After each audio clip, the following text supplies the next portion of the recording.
バックカメラからニョキッと生えまして、どうもジェントルドッグファテです。今回の動画は FRP で何かを作るとかいった動画ではなくて、私のですね R32、R34 顔に交換されているんですが、エンジンも RB20 から RB25DT に交換されてるんですね。この RB25DT がちょっと不調に悩まされまして、今回はその不調を解消していくという動画になります。どうぞよろしくお願いします。その前に一つ言っておきたいんですけども、私は整備士ではございませんし、車屋さんで働いているとか、そういったことではございません。全くもっての素人ですので、この動画の内容をですね、全てそのままが合ってるんだと思うのではなくて、そういうやり方もあるんだなという程度でご理解いただければ、いいかなと。そしてですね、私自身その各部の細かいパーツの名称っていうのは細かく説明できないし、名前っていうのも覚えてないところ、至らないところたくさんあると思いますので、そこはですね、逆に皆様に教えていただくという気持ちでやらさせてもらいます。そんなわけで、何がエンジンを不調しているんだっていうとですね、エンジンを始動したりすることや走ったりすることっていうのは問題ないんですが、走行しだして、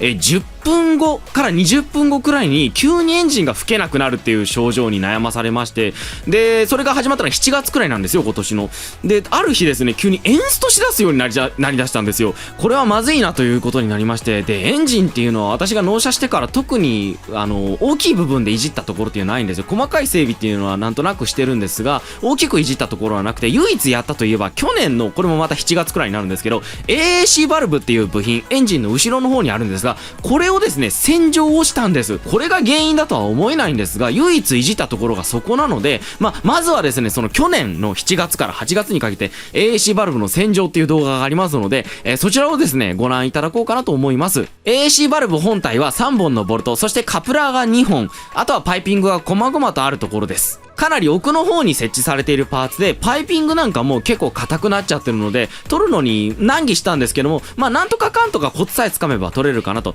そして取ったところにはですね、水などが入らないように、テープなどで養生しておきます。さあ、そんなわけでいよいよ AAC バルブの洗浄なんですが、これが、本体になります。AAC バルブと、そして紫のカプラーと茶色のカプラーがついたやつがあるんですが、これをですね、まず外していこうと思ったんですけども、なんとネジが固着していてですね、取れなかったと。で、今取っているのがこれがね、空気を調整するためのボルトなんですわな。これでアイドリングを上げたり下げたりすることができるやつです。で、エンジンコンディショナーで内部をジャーっと洗っていく。もうまさに AAC バルブの洗浄といえば、まさにこれだっていう感じのやつでね、綿棒でコスコスしたりして、なんとかかんとか、黒い汚れっていうのを排除していこうといったところなんですね。で、パーツクリーナーで全体を磨き上げる、さらに。っていうかね、残った汚れを取る感じですわな。で、取り付けていくっていう流れなんですが、この時にガスケットを忘れないように、することっていうのは大切かなと思います。そんなわけでね、エンジンをかけてみたんですが、聞いてみて。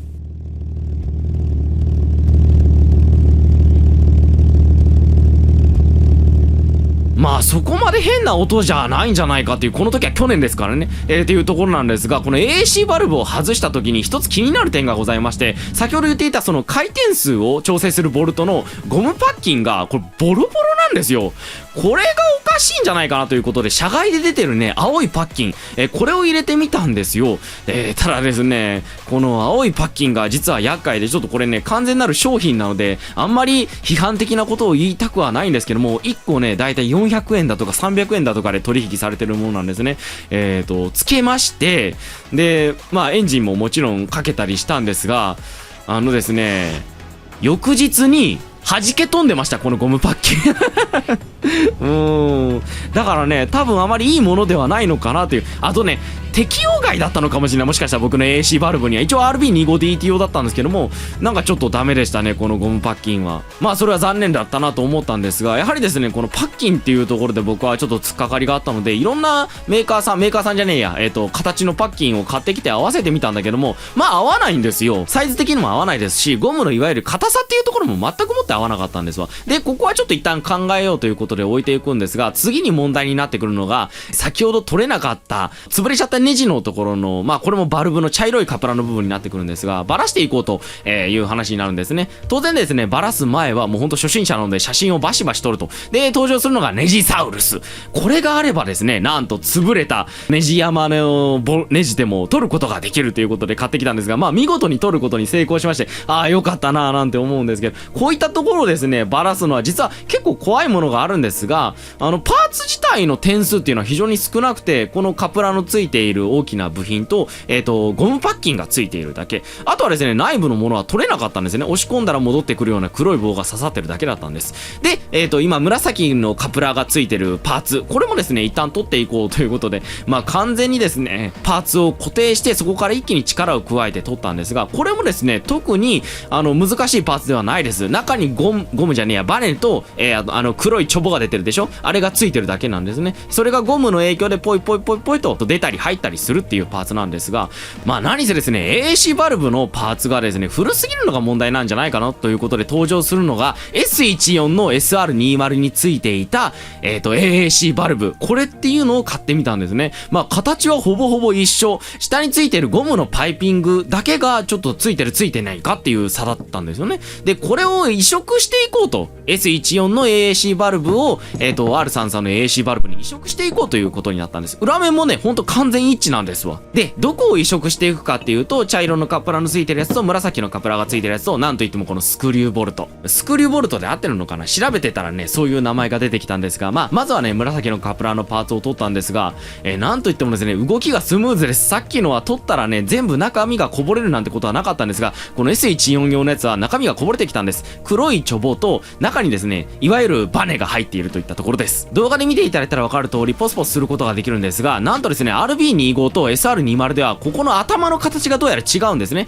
なので、物自体は S14 を使うんですが、頭の部分は33のものを移植するっていう、ちょっとややこしいことを言ってますね。だから黒い部分は R33 で、カプラがついてるやつは S14 用を使うっていうことになったんですね。で、あとはですね、このいわゆるゴムパッキンがついてるボルトなんですが、これもね、皆さんびっくりしますよ。まあなんといっても S14 についていたこの AAC バルブのボルトはゴムパッキンかなり綺麗だったんですが、見てください。左にあるのが RB25 についていた、ボルト、右にあるのが SR20 の、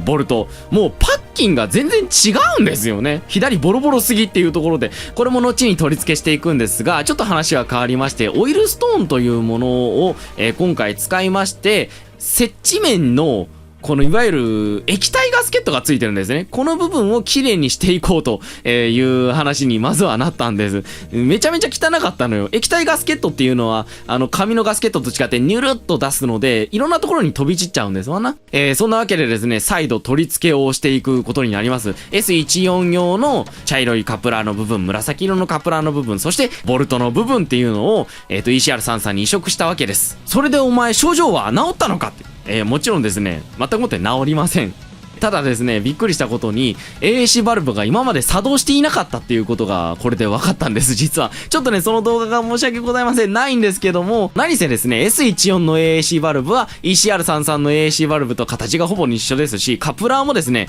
配線加工をせずとも流用することっていうのが可能でした。そして話は戻りまして、症状がですね AAC バルブでは全く関係なかったと。で、何が原因だったかっていうと、今私が取り外しているパーツ、これがですねパワートラと呼ばれる部分なんですが、このパーツは実はかなり熱に弱いパーツになってるんですね。こいつが悪さをしているんじゃないかということになりまして、新品のパワートラっていうものを僕ね、初めてディーラーでパーツだけ注文したんですが、日産さんの方で注文させてもらって、新品に付け替えるといったところになりました。これ新品のパワートラの品番だったんですけど、日産さん、これ本当に新品でしょうか箱がボロボロだったのよまあ中身はこんな感じになっていて、ほんと4万5万もするようなパーツには思えないものなんですが、まあしょうがないですね。で、あとはですね、一つ気になったところの交換になってきて、エアフロの交換なんですね。なんでこのエアフロの交換をしなくちゃならないかっていうと、まあ本当にね、皆様にはゆっくり見ていただきたいんですが、私のエアフロはですね、少し普通のエアロとは違うところがあるんですね。もうすでにこの時点でわかる方は、あれお前そのエアフロなんかちょっとあれだなってなってるとは思うんですが、まず言わなきゃいけないのが、これ RB25 のエアフロじゃないです。Z32 のエアフロに交換されていました。それね、僕知らなかったんだけども、カプラーを辿っていたらどうやらカプラーが配線加工されていて、で、カプラーのサイズの形も違ったんですよね。なのでちょっと調べたら Z32 のエアフロにどうやら交換されていたみたいです。ただその Z32 のエアフロじゃなかったんです。見てください。右が日産で購入した Z32 のエアフロ。これが、今までついていた Z32 のエアフロです。わかりますかでしょうか。うん。型番が書いてないのよ。いわゆる中古の偽物、これが本物です。型番がバッチリ入っている赤いプレートで。中華で3000円とか4000円とかで売られてるエアフロがどうやらついてたみたいなんです、僕のエアフロは。左が偽物、右が本物です。全くもってね、違うんですわ。形は一緒。形は完全に一緒。中身もね、ほぼほぼ一緒なんですが、まあ、ちょっとそういうところもね、何せ素人なもんですから、わかんなかったのよ、今まで。そう。ふとね、見た時になんかエアフロ、人のと違うなって思ったんですよ。で、調べてみたら、型番も書いてない。番号も何も書いてない。だからおかしいなと思って、本当に調べてみたらね、中華製のエアフロがついていたっていうことで、ここでもね、新品を購入しまして、きちんとした Z32 のエアフロというものに交換しました。というより33のエアフロがついてると思ってたから、びっくりしたわ本当にそんなところまでやってるような車両と思ってなかったからね。ただやってるような感じは本当にしないです、僕の車両。そんなにパワーも出ないですしね。まあそんな話は一旦置いといて、でカプラーもですねがっつり刺していくんですが、本当にねこのECR33 と Z32 のエアフロのカプラーっていうのは全然形が違うので、ぜひね気になった方は調べてみてください。そんなわけでね走ってみたところ、10分から20分でエンストするや失速するといったエンジンが吹けなくなるといった症状は全くもってなくなったんです。なのでこれの原因はエアフロはまあちょっと関係ないかもしれないですけども、パワトラが原因だったと思います。パワトラを交換したことによって症状っていうのは治りました。ただまだちょっと不安な要素があって、エンジンの音聞いてみてください。パワトラを交換した後です。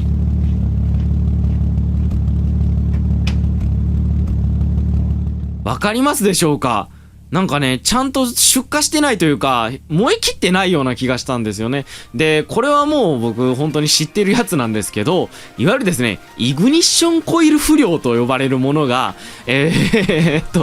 発生しておりまして、まあ、RB25DT の、イグニッションコイルの交換っていうのは、まあ、皆さんご存知のだと思うんですけど、なかなかにこれめんどくさいんですわな。上のパイピングを外しまして、プラグカバーっていうのを外して、イグニッションコイルの交換ということになるんですけども、まあ、ちゃんとね、時間のかかるものとかですから、これっていうのはその1日でね、終わらせればいいんですけども、なかなかそういうわけにもいかないので、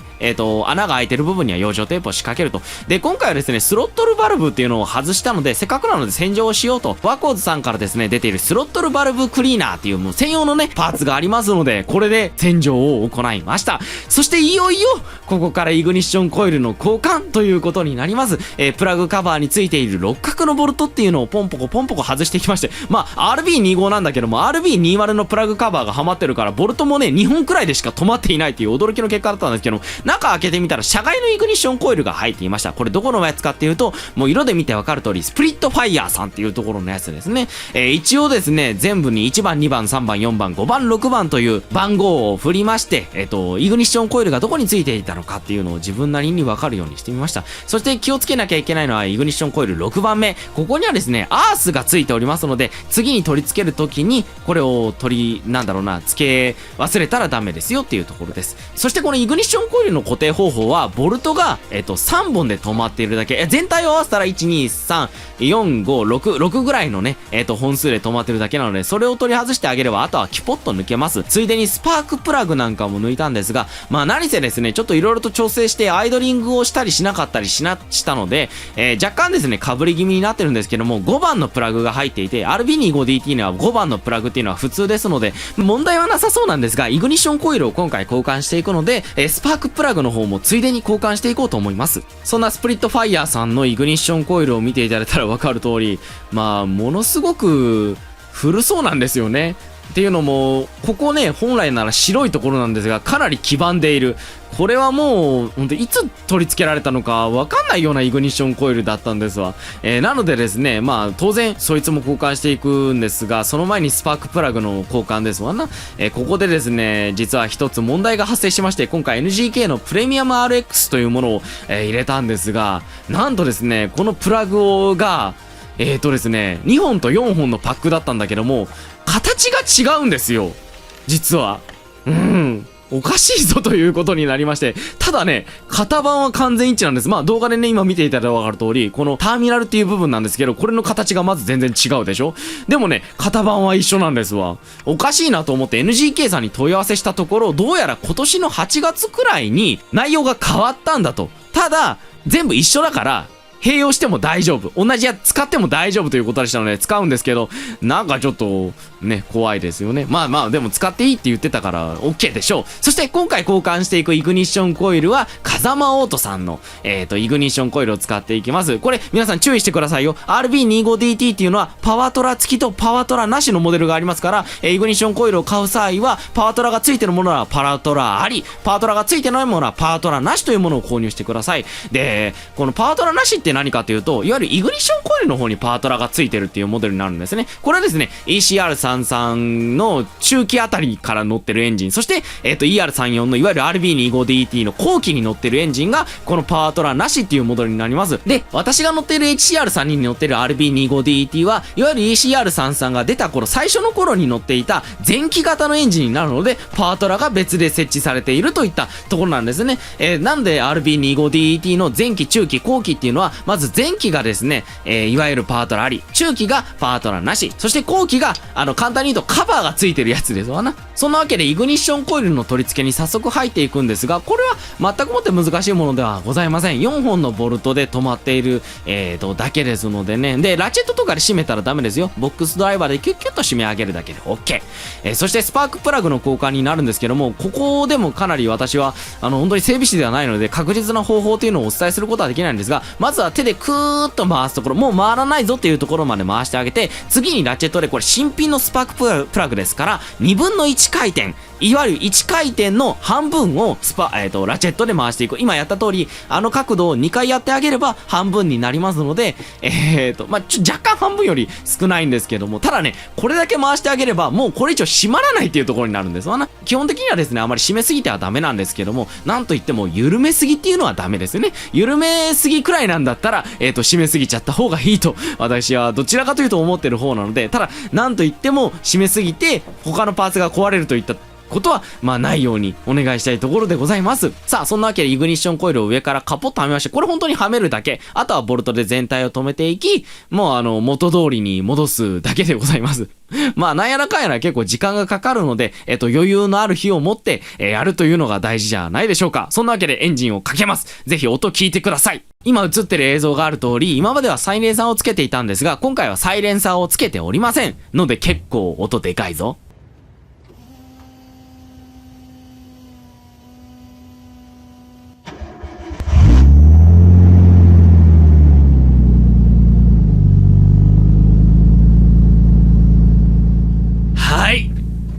始動しましたが、綺麗な音になったもうわかります。調子いいです、これで、ここから30分ほどアイドリングさせた音がこちらです。ちょっと吹かしてみますからね。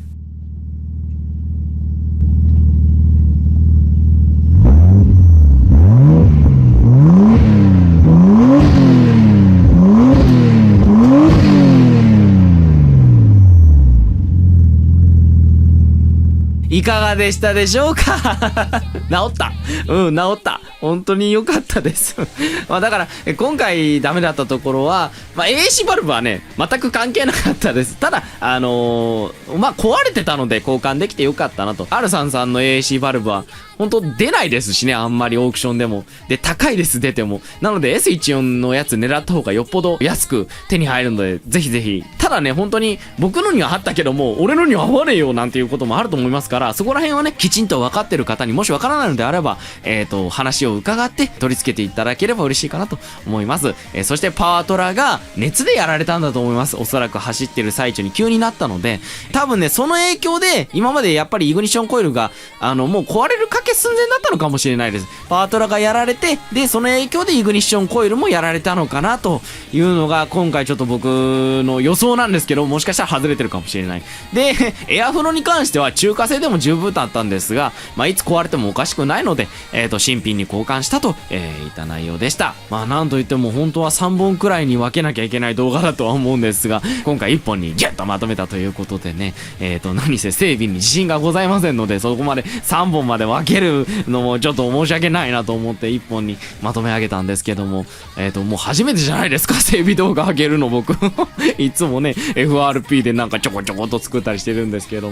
も、エンジン不調って言いましたけどもね、もう何十年も前の車ですから、エンジン不調というよりかは、まあこれが通常ですわな。急に悪くなると思いますので、事前にね、例えばパワートラとかだったら、パーツを持っておけば急に交換っていうところにも対応できます。イグニッションコイルに関してはね、外で壊れちゃうともうどうすることもできないんですが、まあなんとかかんとかね、こういうのにも付き合って、これからも R32、RB25DET、R34 顔ですけども、